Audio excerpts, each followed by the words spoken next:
Her passion for women's issues led her to creating films. Abigail Disney joins me now. You have a film in Tribeca, but it's about pro-life and pro-guns. Tell us about the film. Well, I was just curious how evangelicals, who are strongly pro-life in this country, also tend to overlap with the gun culture really heavily. So I was curious to see if anyone would talk to me about how those things mesh together. It's turned into an interesting journey. Well, the film's kind of become the belle of the ball, really. I mean, it's hit a nerve. Yeah. What was that journey? Like, what was it that you uncovered that has resonated with people? You know, I don't think it's necessarily what we uncovered so much as how we're talking about it. Because we really made a conscious decision to remain above politics. So we're not talking about legislation or policy or data or statistics, which is how you usually talk about guns in this country. We're talking about the moral underpinnings. Mm-hmm. When would you shoot? Why would you shoot? Under what circumstances should you even have a gun on your person? And things like that. We haven't done our moral homework in this country. And that's essentially where this extraordinary minister took us, was to doing the moral work. And by doing the moral work, what was learned? What was learned is that I think there's a lot more room for movement and agreement on this issue than anybody ever thought. That the space has really been dominated on both sides by people who are prepared to shout, and shout loudly. Quickly and loudly at anybody for anything.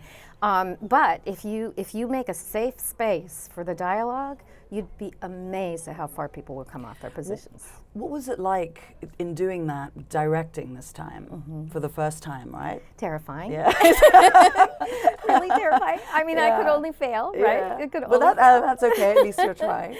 Yeah. But so I kind of carried this idea of I had to be good at it or whatever, but I was because you have the spirit of Walt looking over you going, don't mess that up. I mean, how can you go anywhere but down?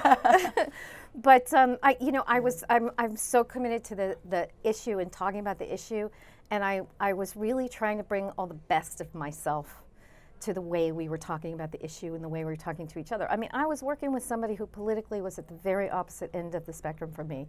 And it really did bring out the best in me, because I kind of had to police myself for my prejudices, and I really had to. Hard? Yeah.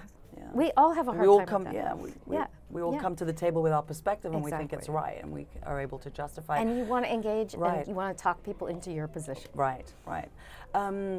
I'm from Kenya, and I was really interested to see that you've been so inspired by Liberia and a West African nation that has recently gone through a lot of trauma. Tell us a little bit about that and why. I think people would be interested to know, especially women around the world.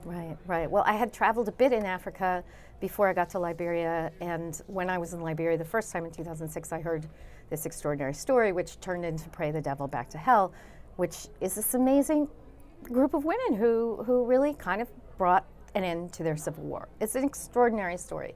And the thing is, they were really emblematic of women I'd met all across Africa and frankly all around the world. So those women really became kind of a light for me. And I've been working off and on with women in Liberia ever since. What is the one question, not just Liberian women, but women all around the world should be asking themselves today? I think that we should all be wondering not just how to get ourselves to power, but how to change the power itself. I think if we just strong-arm our way into the same room with the same rules, we're going to get the same results. We have to change the room. What is the biggest issue facing women that you're around the most, be it in the creative arts? I think it's in the creative arts. Okay, well that's another thing. but actually, it's all of a piece. Violence against women and violence in general. That's me. You can just turn that off. Abigail, you were just saying something so great. Start again. It's okay. I'll start again. Sorry. What? No. Do you want to check who it was? No. What is the biggest issue facing women today?